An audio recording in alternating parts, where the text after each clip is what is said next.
Welcome to ILTV's Insider. I'm Aaron Porras, and today, Prime Minister Netanyahu's window to form a coalition ending at midnight. But it ain't over until it's over. Netanyahu issuing last-minute pleas for a right-wing government to be formed, and particularly focusing on supposed kingmaker Naftali Bennett. אזרחי ישראל, אסור שדווקא בימים אלה ניכנע לשנאת חינם. אסור שהחרמות אישיות בתוך הימין ימנעו הקמת ממשלת ימין. אסור שנחזור על אסון אוסלו ונקים ממשלת שמאל עם מלא תאנה ימני חסר משמעות. ממשלה כזאת תהיה חלשה, מסוכסכת, מפולגת, משותקת. ולכן אני קורא לנפתלי בנט לחתום עוד היום על הסכם להקמת ממשלת ימין עם רוטציה של שנה אחת בראשותו, ולהתחייב שלא יצטרף לשום ממשלה אחרת. בפוסט שהוא פרסם לפני 10 ימים, בנט כתב שאפשר להקים ממשלת ימין אם רק אזוז הצידה לשנה הראשונה. עזזתי. נפתלי, עכשיו תורך. Despite the Prime Minister's best efforts, though, it seems Bennett is essentially rejecting the offer out of hand on the grounds that the numbers still just aren't there. And joining us to discuss is political analyst and chair of the Zionist Horizon, Dol Harlap, and Jeremy Saltan, political strategist and director of English operations for the Yamina party. Thank you both so much for being with us. Thank you. All right, so Jeremy, I'm actually going to start with you. What happened with Netanyahu and Bennett's negotiations? Why are they falling through? You know, it's interesting because Netanyahu is the one with the mandate, and he's the one who's supposed to be able to present a government. However, it seems, I think, to a majority of people watching, that it's actually Bennett that's worked harder to be able to form a government. Now, what you just played, the video from Netanyahu, is quite amusing, right? To go ahead and offer the premiership when there's no 61 MKs to do so. That's sort of going ahead and finding a beggar on the street, offering him a sandwich and not actually giving it to him. You know what is basically being said by the Prime Minister is, listen, Bennett, I'm going to give you the premiership for the first year. You go out and get us those 61 votes, and then you can just go ahead and be Prime Minister. This is not a serious business. Netanyahu is the one who has the mandate. He's also the sitting Prime Minister. It's on him to be able to form a government. And it's still not clear to a majority of people who've been following this process, who are objective people, what it is that Netanyahu is trying to do other than bring us to another election. Well, so then do you think that Bennett has better chances with Lapid in a second mandate, or are you hoping for Bennett to get his own mandate from Rivlin?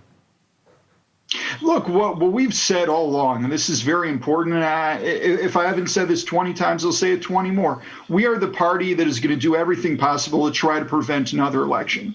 You have parties out there who are boycotting the Arabs. You have parties that are boycotting the ultra-Orthodox. You have parties that are boycotting the left, boycotting the right. What we're saying is very simple. We need to be able to actually go ahead and form a government. If Netanyahu is serious about forming a government, we're happy to go in that direction. If he's not, and Lapid wants to form a government, then we'll go in that direction. If neither Lapid nor Netanyahu wants to go ahead and form a government, and if both of them are trying to move us towards another election, God help us. So as far as I understand, it's very simple. Naftali Bennett, Bezalel Smotrich, and Gideon Sa'ar, which are all right-wing, they're just because of personal ambitions. They are holding back and not helping Netanyahu to form a right-wing coalition, let's call it. I will just say, again, after what we just saw Netanyahu calling Naftali Bennett and saying, Naftali, if you will say that this deal is good with you and you will go with it, that the first year you will be the Prime Minister and then back the Likud will be leading the government. So Netanyahu will recommend on Naftali Bennett, and we will have a right-wing government. Why will we have it and Netanyahu is not able? Because Gideon Sa'ar is banning personally Netanyahu. Now, it's a good opportunity here right now that we are 9 hours or something like that before the mandate of Netanyahu is ending.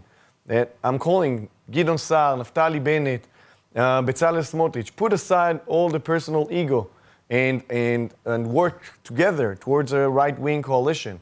We have many challenges, and I don't think that a paralyzed government will be helping the future of the state of Israel. Do you think that Netanyahu will be able to actually cobble something together at the last minute? No. No.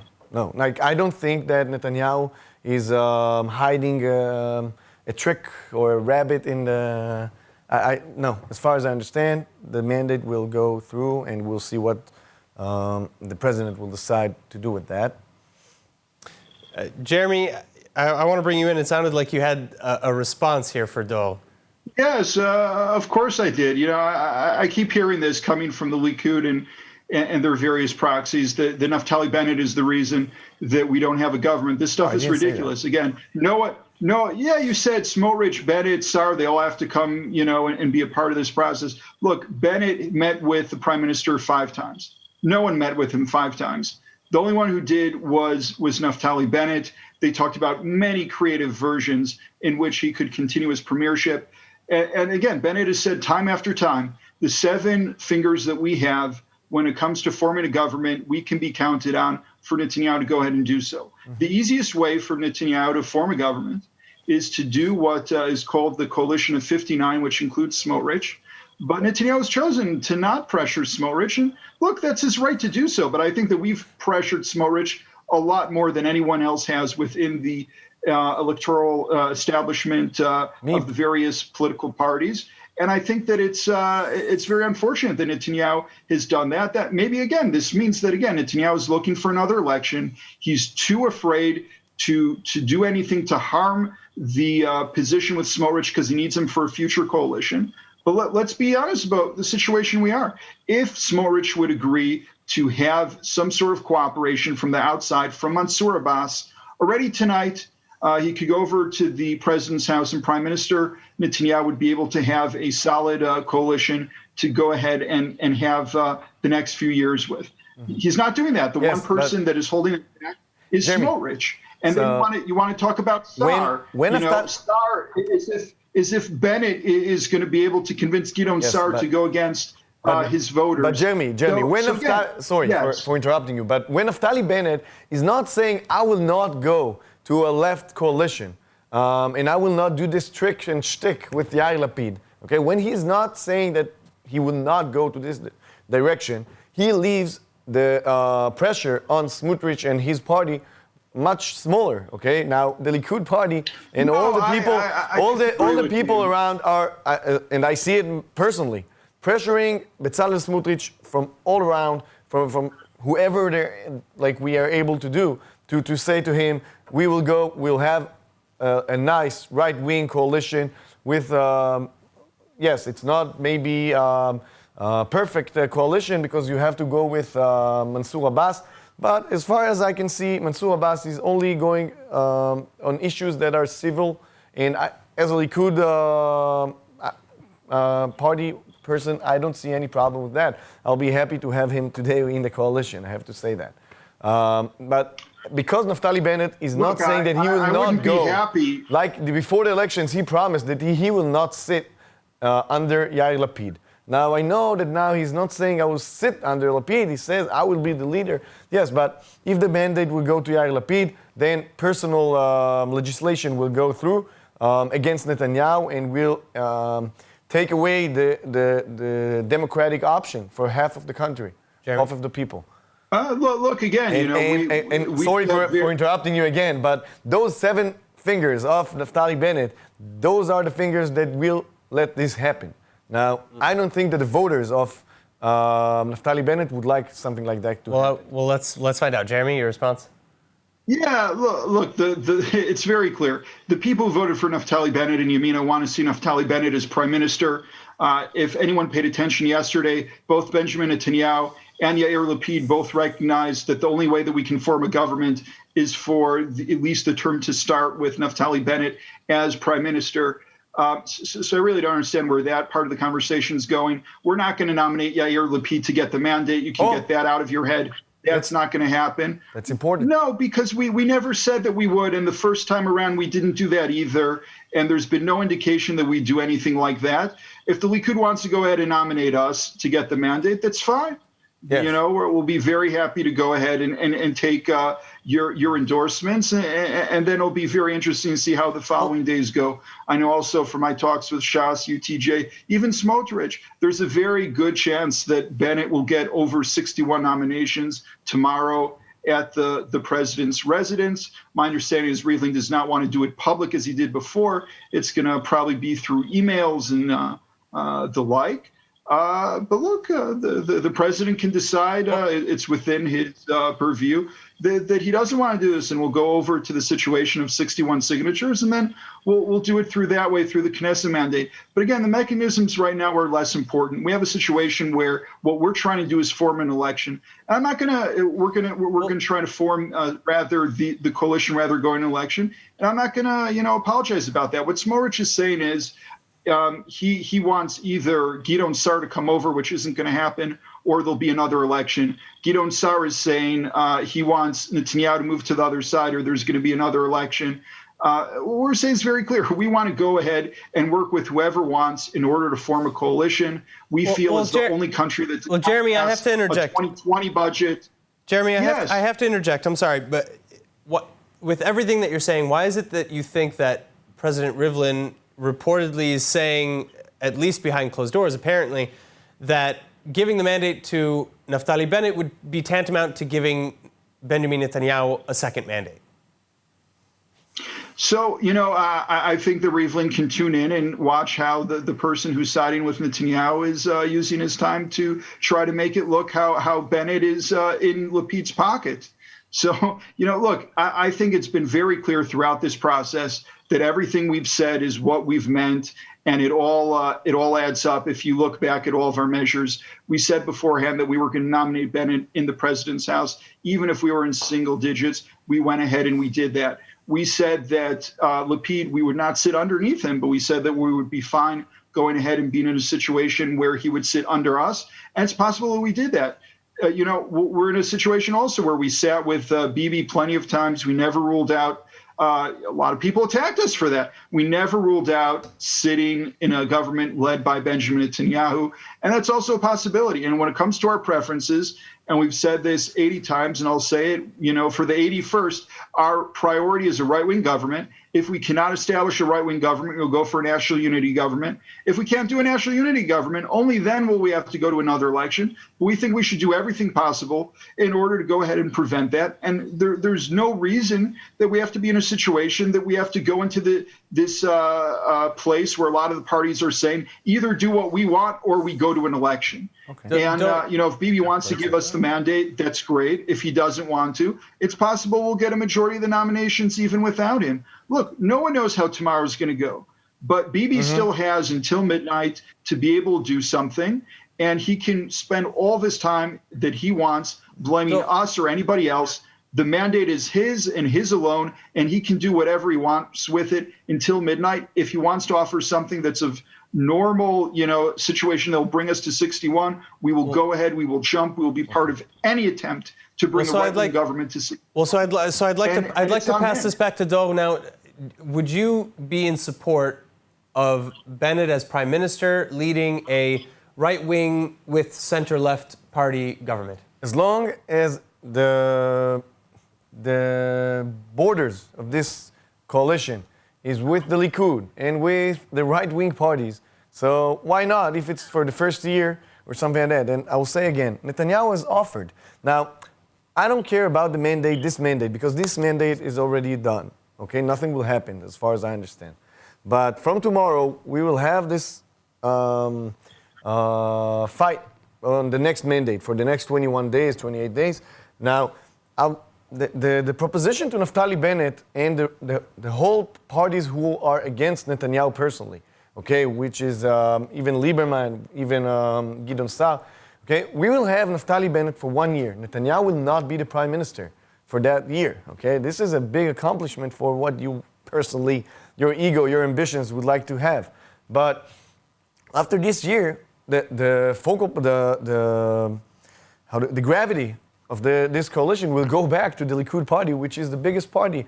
It's the biggest Democratic United party in the right wing and in the Knesset at all. The first party today by size is the Likud. Okay, the second one, I think it's Yair Lapid with many less mandates. It's not even close to do. And I don't want to speak about way- Naftali Bennett, which has only 7 seats in the parliament. Look, you can ask the head of Likud why it is that he thinks it's legitimate to normalize the idea of a guy with 7 seats being able to be prime minister. But that's what Netanyahu did yesterday.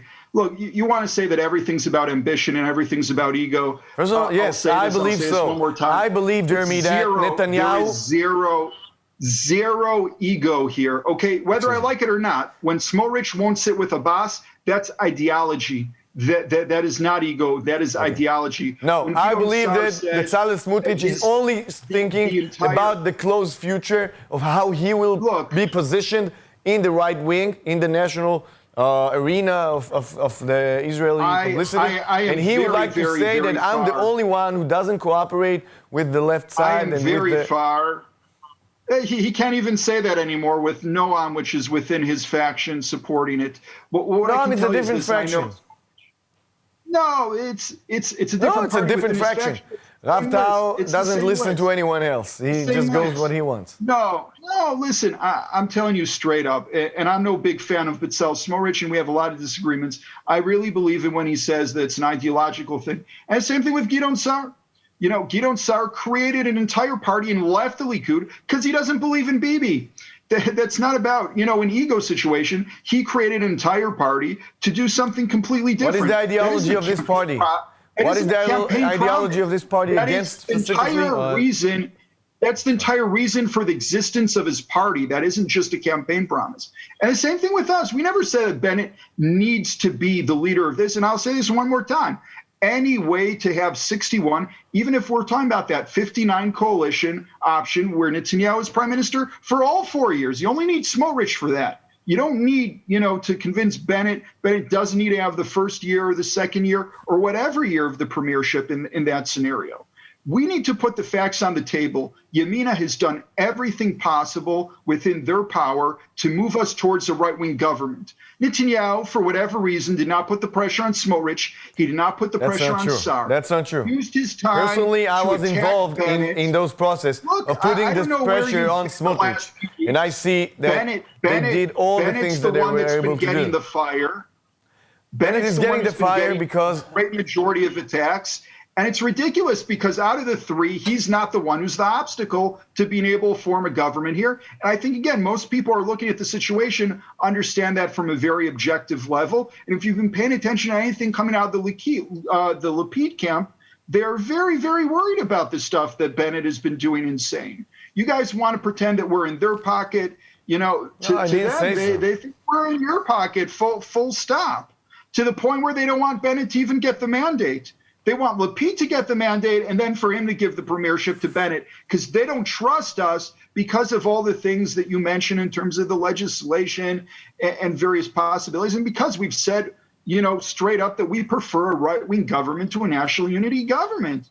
And yet even here, you want to pretend that this is about ego, that this is about ambition, this is about some sort of drive. This is value-based. It's ideologically based. You can spend the time, if you want, attacking Bennett. That's not going to bring a government. That will bring elections. And perhaps that's what the Likud is trying to do. Yes, Aaron. Oh, yeah, go ahead.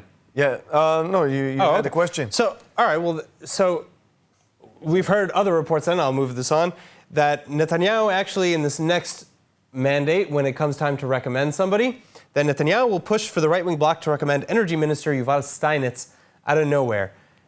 Do you think that there's any truth to that, and what would be the game plan with that sort of decision? So I don't believe that this game plan is relevant. Okay, the Likud party is the only big democratic party in Israel, and in the internal processes of the party, we don't have a process that will make this happen and make this possible. We do have a process that the Merkaz Likud, the Central Committee of the party, last week have decided that we will be able, that if a different party will be supporting forming a government led by the Likud, so this party will be able to involve this party without having a primary, okay? Let's say if now Ayelet Shaked and Bezalel Smotrich will decide to go and support the Likud, so there is a process that allowing Netanyahu to involve and include these people in the list for the Knesset, in the slate. But I don't see any option that someone else from the Likud will take the lead, not with the consent of Netanyahu and not without the consent of Netanyahu. It's not something realistic. A little bit more of people have voted to the Likud's blue, which says Machal Halikud berashut Netanyahu. Okay. Now also Aryeh Deri and the rest of the parties are saying in let's say Likud's bloc, they're saying we only want Netanyahu to be leading the government, and also this is something which is not correct, which is not what the people who are voted for. Just the same thing as Naftali Bennett. Wouldn't maybe even just giving some credence and fleshing this out as devil's advocate, you don't think that this might actually create a situation where Netanyahu could puppet the government through Steinitz? I don't think that the state of Israel is a game that you can be puppeting something. I don't think it's a smart idea, and I don't think Netanyahu is willing to do so. But what he is willing to do is saying, Naftali Bennett, take the leading for the first year. We have the same ideology, we have the same background, we believe that the direction of Israel, the state of Israel is going through, we want the same direction. Take the first year, we will continue leading together. We just need Naftali Bennett to promise that he will go to this direction, and I believe that Netanyahu will recommend to the president to go with Naftali Bennett. All right, Jeremy, final comments in response? What you see there is pretty much the Likud plan. They want us to say that we will not form a government with Lapid. We do not have a direction to get to 61 with Netanyahu, but they will give us the bribery of spots on the Likud list in the next election, and we'll run together in the next election. And then, it's of not course, bribery. We'll get, I don't see a big difference between Amichai Shikli. Get 80 seats, and of course, not even need a coalition, and everything will be grand. Look, we're sick of elections. We should not be partaking in strategies that give up on the chance at a government in a second mandate or a third mandate. We should exhaust all options. We should actually try to form a government. That's what the citizens of Israel are expecting from us to do. Our preference is a right-wing government. But if Netanyahu does not want to do that, we'll do a national unity government without him. All right, I really hope that we have an ability to do it from the right. But the Israeli people deserve a government, and we're going to give them one. That's all right. Okay. All right. I'm so sorry to cut you off. I know that we could talk about this without an end. But unfortunately, that is it for our show. Thank you, Harlap. Thank you very much for having me. Jeremy Saltan for joining us. I'm Aaron Porras, and please tune in next time on Insider for more on everything Israel. If there's a topic that you'd like us to cover next, let us know about it in the comment sections online. And finally, for more news from Israel, follow ILTV on Facebook and Instagram, and subscribe to our YouTube and ILTV.tv channels. Thank you so much. Be well. We'll see you soon.